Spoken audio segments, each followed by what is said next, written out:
Direct indirect जो बात पड़ोसियों की आती है उनका भी था कि हाँ कैसे हो गया सिलेक्शन, ये तो पॉसिबल ही नहीं है ये करके। तो मौका भाई इस बार ऐसा है दिखाना कि नहीं ऐसे टोरे में नहीं हुआ है, अपनी मेहनत से हुआ है सिलेक्शन। मैं तो बेस्ट ये माना सर, पहले से माइंड सेट रहता है। जब हमने 20 मिनट में जैसे मतलब पहले 18 मिनट में 20 क्वेश्चन कर ले तो हमें आगे वाले 80 क्वेश्चन का आइडिया लग जाता कि भाई इसी टाइप के क्वेश्चन आने वाले हैं, ज्यादा लेंथी पेपर नहीं आने वाला है, वो माइंड में पहले ही सेट हो जाता है। क्यों नहीं तो जैसे हम पहले वाले पेपर देते थे तो हमें पहले ऐसे होता था कि नहीं आगे पता नहीं कैसे क्वेश्चन होंगे, किस टाइप का पेपर होगा, तो वो स्टार्टिंग के फर्स्ट में ही पता चल जाता है। लैंग्वेज ऐसा था जो हमने अगर पीएनसी का टेस्ट सीरीज दे रखा है तो 1% भी डाउट नहीं है कि हमें लैंग्वेज समझ में नहीं आ रहा, लैंग्वेज हमें पूरा समझ में आएगा।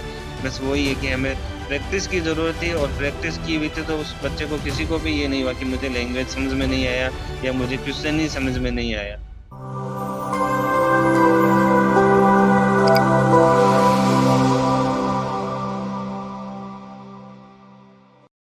नमस्कार, एक बार फिर से आप सभी साथियों का हार्दिक स्वागत अभिनंदन टीएससी के इस ऑनलाइन प्लेटफॉर्म में। Myself Ojha Palaria, assistant nursing student AIIMS Patna, एक बार फिर से सभी साथियों का हार्दिक स्वागत और अभिनंदन करता हूँ।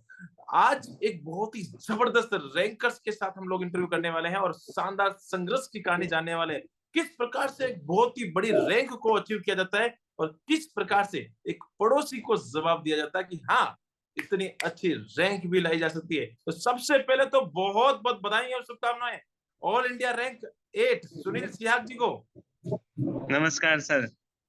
कैसा लग रहा है इस समय? एक बहुत ही बड़ा अचीवमेंट आपने हासिल किया है। जरूर सर, सब आपका आशीर्वाद है सर, टीएनसी टीम का पूरा आशीर्वाद है सर, तभी यही पॉसिबल हुआ है सर। बिल्कुल, ये आपके माता पिता की दुआ और आपकी मेहनत का परिणाम है। और साथ ही साथ जब मेहनत और अनुभव एक साथ काम करते हैं तो 101% रैंक निकल के आती है। थोड़ा सा आज हम लोग आपसे बहुत सारी चीजें पूछने वाले हैं, क्योंकि इस समय बहुत सारे बच्चे आपके इंटरव्यू का वेट कर रहे हैं कि ऑल इंडिया रैंकर्स का इंटरव्यू आए, जिससे आने वाले समय में बहुत सारी चीजें निकल के आए कि किस प्रकार से हम रैंकर्स बने। तो सबसे पहले इस इंटरव्यू की शुरुआत करने वाला हूं। उस इंटरव्यू की शुरुआत में आपके आपके अपने इंट्रोडक्शन से करना चाहूंगा। जरूर sir. Sir my self Sunil Siyag sir, मैं बीएससी नर्सिंग पास आउट 2017 में हुआ था सर। जैसे ही पास आउट हुआ तो प्राइवेट जॉब के चक्कर में चले गए सर। उसी टाइम 2017 में प्राइवेट जॉब जॉब दिल्ली में ज्वाइन कर लिया सर। काफी टाइम तक अराउंड 5 ईयर तक सर प्राइवेट जॉब किया। फिर आपके साथ कांटेक्ट हुआ और ये इसी लाइन में की तैयारी करना है गवर्नमेंट के लिए, तो 2022 मार्च से सर मैंने तैयारी स्टार्ट किया था सर। तो ऐसे बैक टू बैक सर, फिर लास्ट ईयर भी सर 188 रैंक से सर दिल्ली एम्स में था। तो मुझे नियर बाई सर अपने घर के ही जाना था कि जितना हो सके। Last time sir nearby मिल नहीं पाया, ये दिल्ली एम्स मिला था। तो इस बार मुझे ये था कि अपना नियर बाई हो सके तो वो कोशिश करना। तो सर आपके साथ मैं उसी टाइम से जुड़ा हुआ था, जब ज्वाइन कर लिया तभी आपके साथ जुड़ा था। कंटिन्यूटी वही थी, सेम रखना, जो अपनी साइड में है तैयारी अपनी साइड में है। और ये था डायरेक्ट इनडायरेक्ट जो बात पड़ोसियों की आती है उनका भी था कि हाँ कैसे हो गया सिलेक्शन, ये तो पॉसिबल ही नहीं है ये करके। तो मौका भाई इस बार ऐसा है दिखाना कि नहीं ऐसे टोरे में नहीं हुआ है, अपनी मेहनत से हुआ है सिलेक्शन। तो इस बार सर ये बिल्कुल आपका ही बिल्कुल। आशीर्वाद है, लास्ट टाइम भी यही था सर, आपका ही आशीर्वाद था, सारा टच आपके टच में था। मैं सारा, मैं तो credit sir TNC test series और सर आपका जो मोटिवेशन है, आपका सपोर्ट है सर, वो ही है सर पॉसिबल। तैयारी अपनी साइड में है पर जो मोटिवेशन मिलता है, बात आती है रात्रिचर को, रात्रिचर में सर जो मोटिवेशन मिलता है वो एक अलग लेवल का मोटिवेशन होता है सर। चलो, बहुत ही अच्छा, आपने बहुत ही शानदार बातें बताई। और आज मैं आपके साथ इन सारे बच्चों को बता देना चाहता हूँ कि ये बिल्कुल हमेशा से रात्रिचर, जब भी मैं रात्रिचर का मैसेज डालता हूँ तो सबसे पहले मैसेज आता था कि हाँ सर, मैं जाग रहा हूँ और इस समय मेहनत कर रहा था। पिछली बार इन्होंने बहुत ही जबरदस्त मेहनत की थी और उस समय ये एक बेरोजगार के रूप में बैठे हुए थे। उसमें उस समय उन्होंने मेहनत किया। उस समय भी मैंने इनको बताया था कि हाँ, अब की बार रैंकर्स और एक बहुत ही जबरदस्त रैंक आने वाली है। थोड़ा सा 188 रैंक आया था। और इस बार फिर से आपने बोला था सर क्या करना है, तो मैंने आपको फिर से बताया था कि टीएनसी का test series plus full plan पूरा कोर्स के साथ आप आगे बढ़िए। तो आपने पूरा कोर्स ज्वाइन किया और लगातार मेहनत किया और एक बहुत ही बड़ी रैंक हासिल की है, ऑल इंडिया रैंक 8। बहुत ही शानदार। इस समय ऑल इंडिया रैंक आपकी 8 आ चुकी है। एग्जाम हॉल में अब की बार का एक्सपीरियंस थोड़ा सा अजीब था, अजीब और गरीब एक्सपीरियंस रहा है। और बहुत सारे चीजें देखने को मिली है। तो इस बार एग्जाम से पहले शायद पहले की तुलना में थोड़ा सा कम डर था। हाँ सर, कंफर्ट था, क्योंकि इस बार वो प्रेशर नहीं था कि जॉब वाला प्रेशर नहीं था, ड्यूटी था, ड्यूटी के साथ सर अपना रूटीन टाइम देना जितना है, तो एग्जाम का प्रेशर नहीं था सर। और अपना सर जैसे प्रैक्टिकल में भी ऐसा नहीं था कि पहले भी काम किया था, प्रैक्टिकल के साथ साथ सर टेस्ट सीरीज प्रोसीजर के क्वेश्चन सारे मैंने कर रखे थे, जो आपने करवा रखे थे वो भी अभी भी मैं साथ साथ में सर डेली टेस्ट देना। टाइम की वजह से सर लाइव टेस्ट नहीं दे पाता था, इस बार थोड़ा सा था, पर मैं टेस्ट जरूर देता था पर डे। ऐसा नहीं था कि उस दिन मैंने टेस्ट नहीं दिया था, चाहे मॉर्निंग ड्यूटी हो इवनिंग ड्यूटी हो, जैसे ही टाइम मिलता तो मैं उस टाइम टेस्ट देता था सर। तो बहुत ही अच्छी बात यही है और है सर। बहुत ही शानदार चीज बताइए कि कंटिन्यूटी आपने मेंटेन की। पिछली बार भी रात्रिचर की तरफ बहुत ही जबरदस्त मेहनत की, तो इस बार भी आपने जबरदस्त मेहनत की है और उसका परिणाम इस बार रहा है। अब मैं थोड़ा सा इस पेपर के बारे में पूछ लेता हूँ। इस बार बहुत सारे बच्चों ने बोला पेपर ऐसा आ गया, पेपर वैसा आ गया, प्रीलिम्स बहुत टफ पेपर आ गया। तो क्या रहा आपका एक्सपीरियंस इस बार, कि इस बार जैसा लग रहा था कि मैंने बोला था कि भैया आप ऑल इंडिया अंडर 10 आने वाले हैं, पहले ही मैंने घोषणा कर दी थी कि इस बार सुनील जी आप अंडर 10 आने वाले हैं। हाँ सर, बात तो ये रैंक की तो आपने पहले ही डिसाइड कर दिया था कि अंडर 10 आने वाले हैं रैंक आपका। और पेपर का लेवल का बात करें तो सर पेपर का लेवल मीडियम था, वो जैसे सारे बच्चे बता रहे हैं मीडियम था। पर मेरा ये मानना था कि जब पेपर दे के आते हैं तो पेपर का लेवल अच्छा ही होगा, ऐसा नहीं एम्स पेपर बना रहा है तो ठीक है। पेपर इतना कि भी नहीं बोल सकते कि ये बहुत हल्का पेपर था, मीडियम लेवल का था, लेवल का पेपर था सर। प्री का भी और मेंस का भी सर बच्चों को लग रहा था कि पेपर थोड़ा मीडियम लेवल का है, पर क्वेश्चन सर लेवल के थे, समझने वाले क्वेश्चन थे, प्रोसीजर बेस्ड के क्वेश्चन थे, सारा सर थ्योरेटिकल प्रैक्टिकल सब मिक्स किया हुआ था सर। बहुत ही अच्छा और बहुत ही शानदार चीज बताई है। टीएनसी के साथ आप लगातार बने हुए हैं, तो बताइए कि टीएनसी के साथ लगातार बने रहने से क्या क्या फायदे मिलते हैं। सर फायदा, पहला फायदा यही है कि जब आप एग्जाम हॉल में बैठे हो तो आपको एहसास नहीं होगा कि मैं एम्स का पेपर दे रहा हूँ। आपको यही होगा जो डेली रूटीन करे। अगर आप रूटीन बेस पर जैसे डेली टेस्ट देते हैं तो सिर्फ वही है सर, कोई नहीं है, बस सेंटर पे पहुंचना है हमें और वहां पे जैसे बैठना है। और क्वेश्चन सर सेम क्वेश्चन है, कोई वो डिफरेंस नहीं है कि अलग से क्वेश्चन आ गए, हमें क्वेश्चन समझ में नहीं आ रहा या हमें ऊपर से जा रहा है, ऐसा एक भी क्वेश्चन नहीं था सर कि जो हमें समझ में नहीं आ रहा।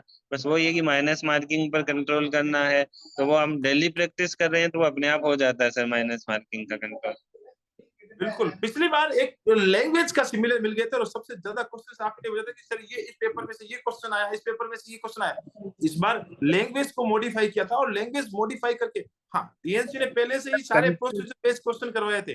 तो क्या आपको ऐसा लगा कि हाँ इस बार पेपर जैसे एग्जाम हॉल में जाने के बाद कि हाँ यार ये क्या चल रहा है, किस प्रकार से पेपर आ रहा है, और इस बार थोड़ा सा पैटर्न भी चेंज कर दिया था, 18 मिनट 20 MCQ, इसका भी कोई इफेक्ट रहा। नहीं सर, उसका मैं तो बेस्ट ये माना सर, पहले से माइंड सेट रहता है। जब हमने 20 मिनट में जैसे मतलब पहले 18 मिनट में 20 क्वेश्चन कर ले तो हमें आगे वाले 80 क्वेश्चन का आइडिया लग जाता कि भाई इसी टाइप के क्वेश्चन आने वाले हैं, ज्यादा लेंथी पेपर नहीं आने वाला है, वो माइंड में पहले ही सेट हो जाता है।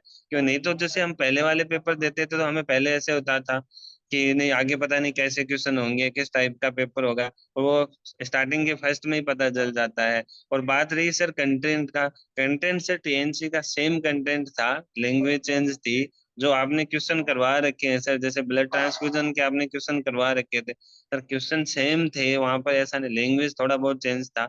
लैंग्वेज ऐसा था जो हमने अगर टीएनसी का टेस्ट सीरीज दे रखा है तो 1% भी डाउट नहीं है कि हमें लैंग्वेज समझ में नहीं आ रहा, लैंग्वेज हमें पूरा समझ में आएगा।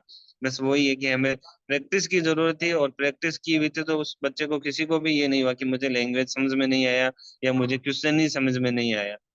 अब वो स्टेज की वजह से। एक सवाल मैं और पूछना चाहता हूँ, क्योंकि आपका एक्सपीरियंस बहुत ही जबरदस्त एक्सपीरियंस हो चुका है। बहुत सारे बच्चे इस समय आपको देख रहे हैं और आपसे ये जानना चाहते हैं कि मैं हमेशा बताता हूं कि practice is the more important for rankers. आपको अगर सिलेक्शन लेना है तो प्रैक्टिस ज्यादा है। थ्योरी पढ़ना, मैं मानता हूं कि थ्योरी पढ़ना जरूरी है, थ्योरी एक बार पढ़ना बिल्कुल जरूरी है, लेकिन आप क्या मानते हैं कि थ्योरी या प्रैक्टिस, दोनों चीजों में सबसे ज्यादा इंपॉर्टेंस क्या चीज रहती है आपके लिए। 100% सर, आपकी बात एकदम सही है सर, प्रैक्टिस सबसे ज्यादा जरूरी है, तो हम थ्योरी को भी नहीं छोड़। आपका म्यूट हो चुका है, आपका हाँ, वापस से एक बार बताएंगे? हाँ सर, प्रैक्टिस हमें 100% जरूरी है सर। थ्योरी अपनी जगह है, थ्योरी को भी लेना है, पर बिना प्रैक्टिस सर पॉसिबल नहीं है। थ्योरी कितना भी कर लो, चाहिए प्रैक्टिस। आप डेली रूटीन की अगर और बुक भी नहीं लेते हो तो टेस्ट सीरीज देते हो तो सर 200 या 300 क्वेश्चन पर डे के हो रहे हैं सर। उससे ज्यादा और कितने चाहिए सर? 300 क्वेश्चन अगर हम कर लेते हैं, थ्योरी को टाइम दे दिया, 300 क्वेश्चन हो गए, और सारे सब्जेक्ट के मिक्सअप क्वेश्चन हो रहे हैं सारे, तो सर प्रैक्टिस के नहीं, बिना तो मेरे हिसाब से तो पॉसिबल नहीं है सर। Good good. मेरे हिसाब से भी मैंने बच्चों को बहुत बार बताया कि थ्योरी और प्रैक्टिस का बहुत ही बड़ा रोल रहता है। Theory is the very very important. मैं अगेन आई एम सेइंग कि थ्योरी, लेकिन एक बार जब थ्योरी आपकी अच्छे से क्लियर हो जाती है तो थ्योरी में बहुत सारा टाइम खपाने की जरूरत नहीं होती है। मैक्सिमम उस टॉपिक से क्वेश्चंस प्रैक्टिस करनी होती है और वही आपकी रैंक बनाती है। क्या आपने भी इसी तरह से इस्तेमाल किया था कि पहले थ्योरी और फिर प्रैक्टिस, या फिर ज्यादा से ज्यादा किस प्रकार से आपने एक रणनीति बनाई? मैंने पिछले इंटरव्यू में भी सर आपसे पूछा था। इस बार तो मैं तो सर पूरा डिपेंड, जो भरोसा था अपना 100% अपने टेस्ट सीरीज पर सर भरोसा था। मैं सिर्फ टेस्ट सीरीज के ही क्वेश्चन किए थे, और सर की जो अवधेश सर की जो क्लासेज है सर, उसकी मौसमी की वो क्लासेज बीच में जैसे जैसे टाइम मिला वो क्लासेज देखी थी, क्योंकि सर ने जो क्लासेज करवा रखी है उसमें थ्योरी, ऑलमोस्ट थ्योरी सर करवा ही रखी है। ऐसा कोई कंटेंट नहीं छूट रहा है कि वहां पे कोई हमें नहीं छूट रहा है, मतलब कोई कंटेंट बाहर रह रहा है। और क्वेश्चनों की सर मैं तो टेस्ट सीरीज ही देता था और सर की क्लास देखता था, तो थ्योरी वहां से ओके, हो रखी, थ्योरी पहले भी पढ़ रखी थी। तो सर पूरा क्रेडिट ये सीरीज को ही जाता है सर, टेस्ट सीरीज को ही जाता है। Thank you thank you thank you so much. और ये कंफ्यूजन बहुत सारे बच्चों को था कि बहुत सारे बच्चों की स्ट्रेटजी अलग अलग होती है, और मैं बच्चों को हमेशा बताता हूँ कि practice is the more important. अगर जितनी ज्यादा प्रैक्टिस और रिवीजन पे फोकस किया जाए उतना ज्यादा बेनिफिट बच्चों को मिलता है, बहुत ही बड़ी रैंक हासिल होती है। और आपने एक बार नहीं, ये 2 बार साबित करके दिखाया है। ऑल इंडिया रैंक 188 पिछले 9 सेट में, और इस बार आपका आंकड़ा 8 से ज्यादा पाला पड़ता है। ऑल इंडिया रैंक 8 के साथ आप इस बार शामिल है। अब मैं थोड़ी चीजें, ये क्योंकि आपका एक्सपीरियंस बहुत जबरदस्त एक्सपीरियंस हो गया है और बहुत ही शानदार चीजें हो गई है, एग्जाम हॉल में आपको बिल्कुल भी डर नहीं लगा?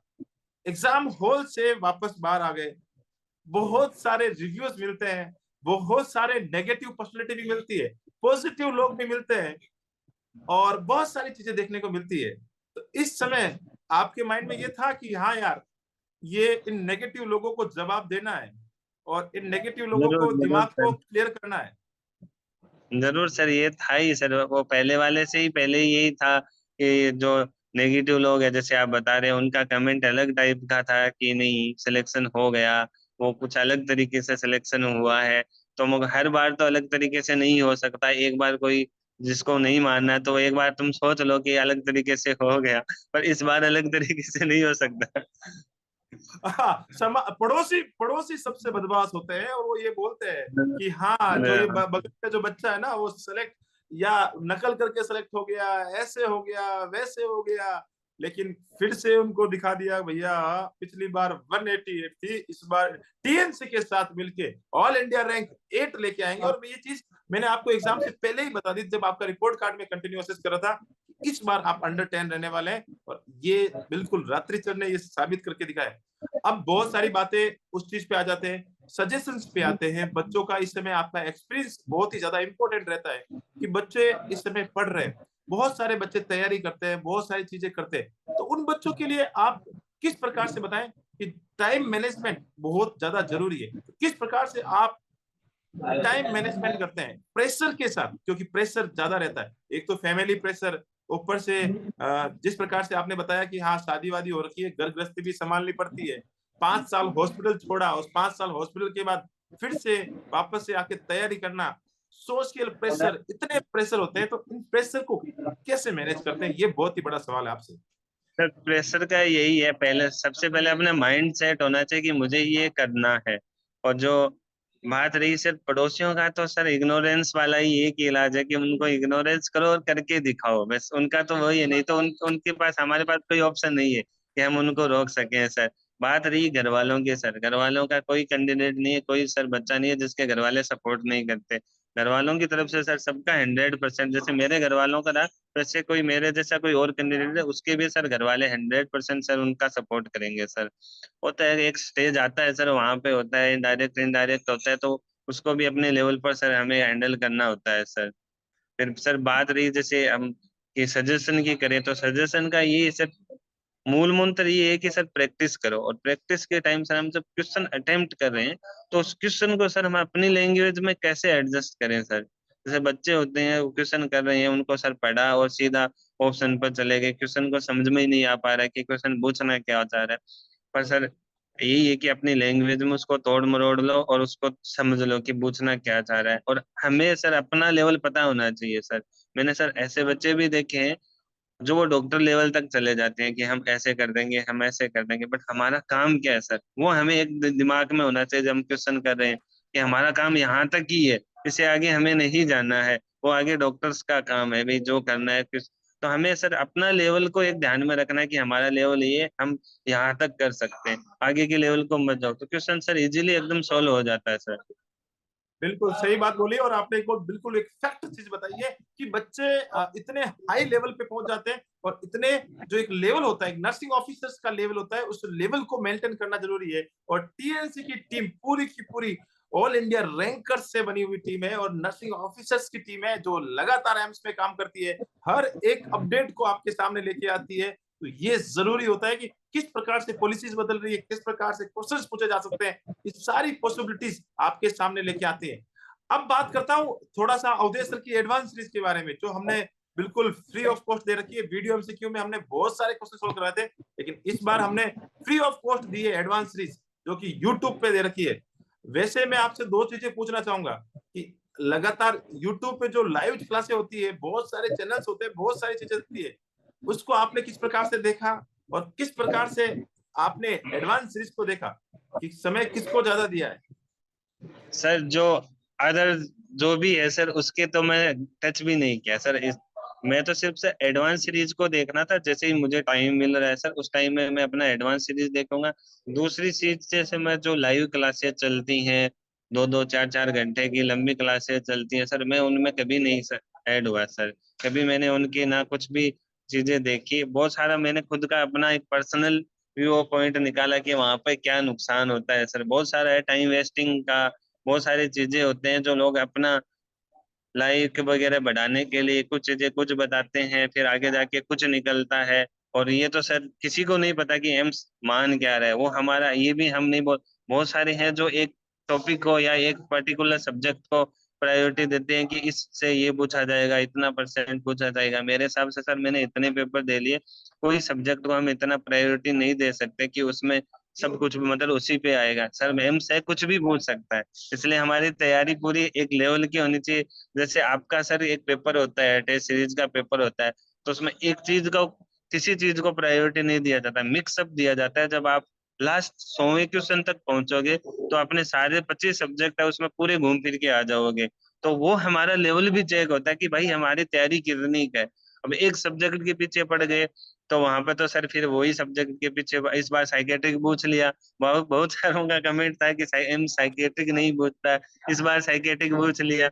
और आपके हर टेस्ट सीरीज में सिजोफ्रेनिया के 3-4 क्वेश्चन मिल ही जाते थे कहीं न कहीं घुमा फिरा के। तो वो तो एक तरह की तैयारी हो रही थी, वहां पे हम सारे टच में थे कि हाँ साइकेट्रिक के टच में है, तो ऐसा नुकसान होने वाली बात नहीं है। आप 4 घंटे लाइव क्लास में बैठेंगे और वहां पर वही एक एक चीज के पीछे भाग रहे हैं, तो उस चीज का मेरे हिसाब से फायदा नहीं। और सबका सर अलग अलग लेवल होता है सोचने का, कैसे सोचते हैं वो।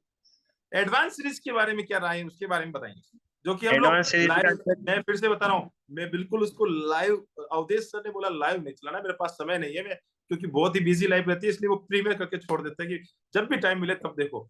तो उसके बारे में क्या राय है? सर का सर एक तो हृदय सर का सर पढ़ाने का जो बोलते हैं टेक्निक है सर, सीधा स्ट्रेट वर्ड में बोलना सर। वो अगर चीज हम अगर समझ जाते हैं, पढ़ने वाला क्लास देखने वाला, तो उसके दिमाग में वही चीज घूमेगी। ऐसा नहीं है कि फालतू की इधर की उधर की बातें हो रही है, जो टॉपिक कहीं पे जा रहा है हम कहीं पे घूम रहे हैं, ऐसा नहीं है सर। माइंड से मतलब सर डायरेक्ट बताते हैं, उतने कम टाइम में सर कितने डिटेल तक चले जाते हैं कि हमें थ्योरी की भी जरूरत नहीं पड़ती सर। मैं इस बार सच बता रहा हूँ, थ्योरी का मैंने नहीं देखा था, मैं सर की क्लासेस देखी थी और मुझे रियलाइज हुआ कि मैं थ्योरी पढ़ रहा हूँ, क्वेश्चन के साथ थ्योरी पढ़ रहा हूँ। और वो जो सर टीएनसी के स्टार है सर, उनका इतना सारे सिलेक्शन है, तो जिन ऐसे कैंडिडेट से हम जब पढ़ेंगे तो हमारा सर सोचने का ही लेवल अलग हो जाता है, एक शार्प माइंड हो जाता है कि हाँ सर कैसे एक्सप्लेन करें। और सर मेरा ही भी वही तरीका था जैसे सर एक्सप्लेन करते हैं क्वेश्चन को हिंदी में समझाना, मेरे हिसाब से वही तरीका बेस्ट है कि हमें कैसे समझना है क्वेश्चन को। इतना वो इंग्लिश का लेवल का वो नहीं है सर। बिल्कुल, थोड़ा-सा दिक्कत रहती है, मुझे पता है। हाँ जो ये उत्तरी भारत के स्पेशली लोगों के लिए इंग्लिश एक हाँ बहुत ही बड़ा टास्क होता है, जिसको लैंग्वेज को समझ पाना और उस लैंग्वेज के अंदर किस प्रकार से आंसर को ढूँढ पाना, ये थोड़ा बिल्कुल डिफिकल्ट ज़ोन होता है और सच में हम लोगों ने उसको हिंदी में पूरी की पूरी हिंदी बना रखी है उसकी एनक्लेक्स की, तो वो एक बहुत ही बड़ा सुकून देता है, बहुत ही शानदार करता है। अब बहुत सारी चीज़ों के बाद मैं थोड़ा-सा एक्सपीरियंस बुक्स पे आ जाता हूँ क्योंकि आपका एक्सपीरियंस हर बच्चे के लिए बहुत ही बड़ा एक रहता है। नर्सिंग में टॉपर्स बनने के लिए कौन-कौन सी बुक्स का एक बहुत ही बड़ा रोल होता है? सर बुक्स को ऐसा हम एक पर्टिकुलर बुक्स को हम प्रायोरिटी नहीं दे सकते कि आप इस बुक को पढ़ लो और इससे आप टॉपर बन जाओगे या रैंक आ जाए। मेरा तो ये मानना है सर, आप स्टार्ट करो सर, थ्योरी से स्टार्ट करो, पहले आपकी थ्योरी क्लियर होनी चाहिए, उसके बाद आप बुक उठाओ जो बेसिक बुक के हैं सर। और इस बार सर जैसे नॉर्थ सेट का पैटर्न ऐसा था कि हम बुक को, कोई बुक को प्रायोरिटी नहीं दे सकते कि इस बुक को आप पढ़ लो या दो बुक को आप पढ़ लो, पर टाइम के हिसाब से आप जो बेसिक बुक से स्टार्ट करो। आपका आवाज बंद हो। आप स्टैंडर्ड की बुक पे जाएंगे तो तब जाके वो समझ में आएंगे। जैसे पहले हम पीआर यादव, ऐसा नहीं है कि हम पीआर यादव को भी नहीं, सर बहुत अच्छी बुक है पीआर यादव, एक बेसिक क्लियर करने के लिए बहुत अच्छी है। पीआर यादव होगी सर, फिर मॉस्बी होगी, एनक्लेक्स होगी, बुकें हैं सर, बहुत हेल्पफुल है बुकें, पर वो भी अपनी जगह है सर। ऐसा नहीं हम पहले दिन ही बुक उठा के बैठ गए, बुक बहुत 2 बार पढ़ ली, 3 बार बुक पढ़ ली, ऐसा नहीं है सर, उसका भी एक लेवल है सर। बहुत ही शानदार और बहुत ही जबरदस्त आपने बता रहे हो। ये इंटरव्यू में इसलिए थोड़ा-सा लंबा कर रहा हूँ क्योंकि बच्चों के लिए एक टॉपर्स के मुँह से जब बातें निकलती है तो बच्चे के दिमाग में एकदम सही से बैठती है और उनको लगता है कि बिल्कुल सही एक इंटरव्यू में आपको उनको बहुत सारी इनडायरेक्टली चीज़ें बहुत सारी चीज़ें समझ में आती है। अब बात आ जाता हूँ एक एक्सपीरियंस के बेस पे माइनस मार्किंग जो कि इस बार प्रीलिम्स के अंदर सबसे बड़ा रोल रहा है और मैं तो बोलूंगा मेंस के अंदर और मैं प्रीलिम्स मेंस की बात नहीं कर रहा हूँ हर एक एग्जाम के अंदर माइनस मार्किंग बहुत बड़ा रोल निभाती है तो बताएंगे कि माइनस मार्किंग किस प्रकार से आपने कंट्रोल किया। सर माइनस मार्किंग का कंट्रोल करने का ये है कि एक दिन में माइनस मार्किंग कंट्रोल नहीं हो सकता सर।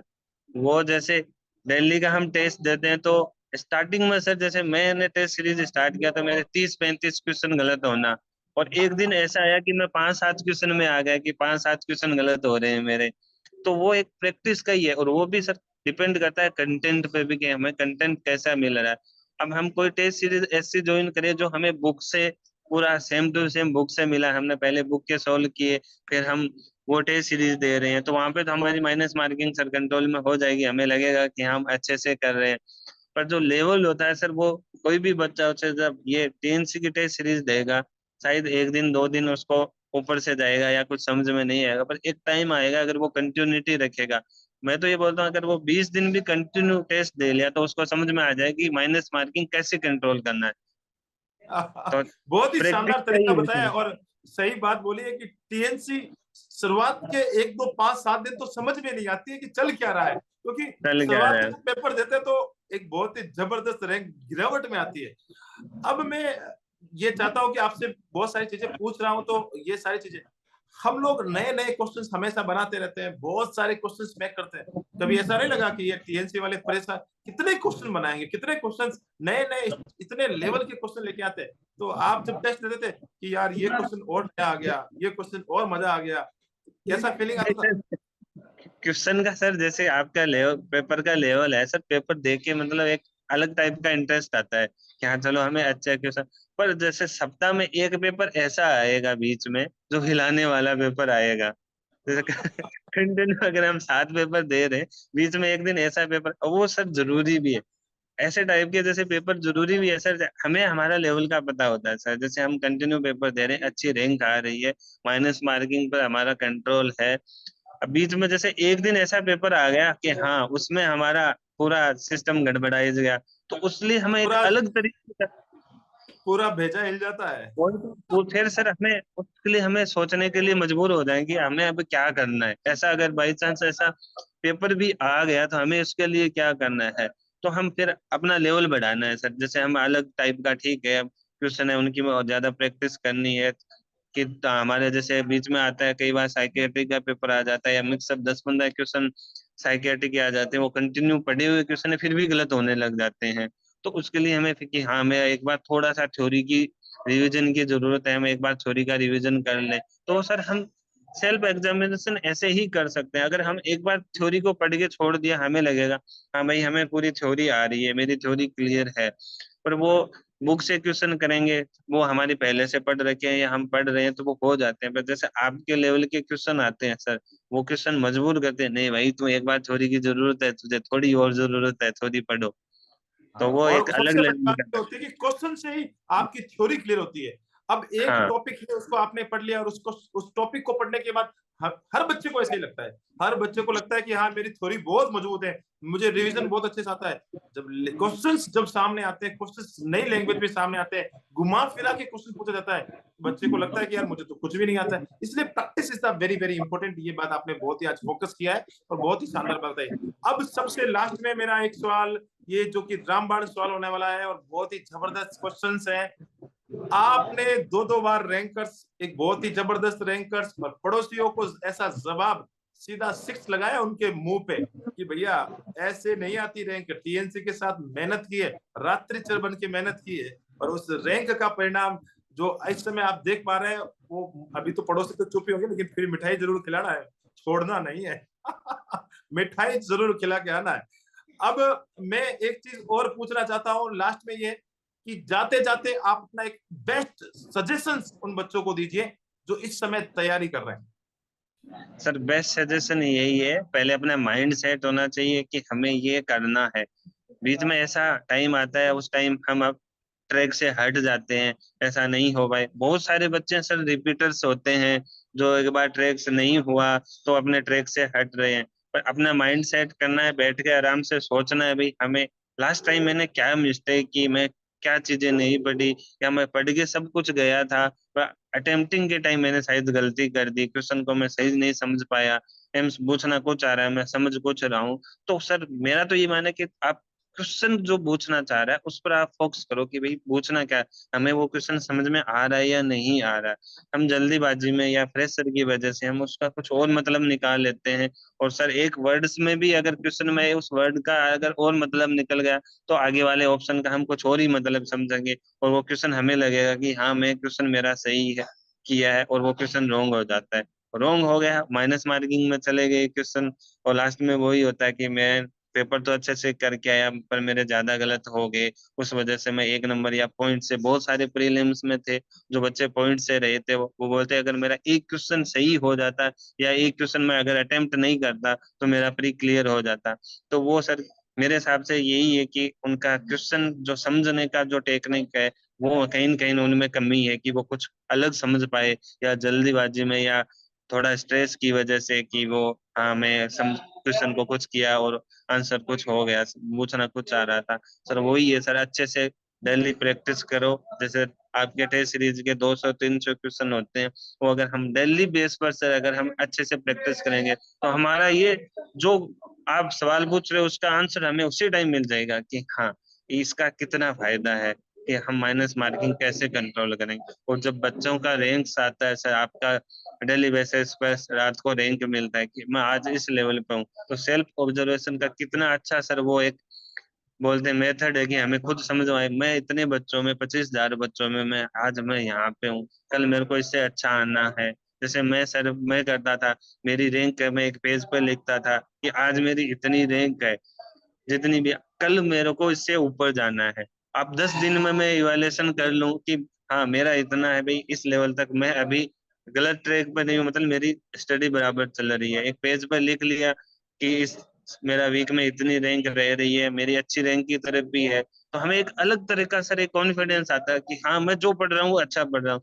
बहुत सारे बच्चों के साथ सर ऐसा होता है, उनके दिमाग में ही आता है कि यार कोचिंग वाले पढ़ा कुछ रहे हैं, एम्स वाले कुछ पूछ रहे हैं, पता नहीं हम हमें क्या पढ़ना चाहिए। उनके सवाल मेरे को भी पूछते हैं सर, लास्ट टाइम भी पूछा था कि हम सही पढ़ रहे हैं गलत पढ़ रहे हैं, इसका कैसे पता करें।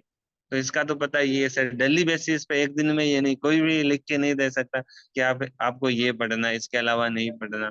वो एक एक दिन में पढ़ेंगे, प्रैक्टिस करेंगे, तभी जाके वो चीजें होगा सर। बहुत ही जबरदस्त सजेशन रहा है और आपका पूरा फोकस प्रैक्टिस पे रहा है कि जितनी ज्यादा प्रैक्टिस उतनी ज्यादा रैंकर्स। और एक बात बहुत ही जबरदस्त बोली, उस बात को मैं फिर से इस बार में रिपीट करना चाहता हूं कि जाना आपको दिल्ली की तरफ है, और अगर आप गलती से अहमदाबाद की तरफ मुड़ जाते हैं तो भैया दिल्ली कभी नहीं आएगा, दिल्ली नहीं आएगा, नहीं आएगा, नहीं आएगा। लेकिन अगर आप सही गाइडेंस और सही राह और सही मार्गदर्शन में चलते हैं तो जरूर जरूर आप अगर दिल्ली की तरफ मूव करेंगे तो 100% बहुत ही जल्दी दिल्ली आ जाएगा। अब दिल्ली दूर नहीं है वाली बात हो जाएगी और बहुत ही जबरदस्त तरीके से आप पहुंच जाएंगे। फोकस आपका प्रैक्टिस पे रहा है और आपने मैक्सिमम प्रैक्टिस करके इतना बड़ा रैंक को हासिल किया है। बस एक ही बात कि पड़ोसियों के मुंह पे इस बार आपने ताला लगाया है कि भैया सिलेक्शन ऐसे ही नहीं होते, सिलेक्शन के लिए मेहनत करनी पड़ती है, टीएनसी के साथ लगातार रात्रिचर बनना पड़ता है, और वो आपने करके दिखाया। तो बहुत बहुत धन्यवाद, बहुत सारी बातें आपसे सीखने को मिली। बहुत सारे बच्चे इस इंटरव्यू से बहुत सारी चीजें सीखेंगे, आपको फॉलो करेंगे, साथ ही साथ जो आपने टीएनसी के साथ फुल कोर्स वाला जो प्लान परचेस किया उसके साथ आगे बढ़ेंगे। और आने वाले समय में जिस प्रकार से आपके इंटरव्यू को देख रहे हैं, आने वाले समय में बहुत सारे बच्चे आपके इस इंटरव्यू को देख के बहुत सारे इंटरव्यूअर बनेंगे। तो आज के लिए इतना ही। और लास्ट में मेरी तरफ से मेरा गला थोड़ा सा खराब है, लास्ट में मेरी तरफ से और पूरे टीएनसी परिवार की तरफ से आपके पूरे परिवार को, जिस कॉलेज से आप पास आउट हुए उनके पूरी की पूरी टीम को, जिस हॉस्पिटल में आपने काम किया है, जिन्होंने आपको साथ दिया है, उस पूरी की पूरी टीम के और आपके उन पड़ोसियों को भी बहुत बहुत बधाई और शुभकामनाएं। बहुत बहुत धन्यवाद। जय हिंद, जय भारत, वंदे मातरम। Thank you so much. Thank you. Thank you sir.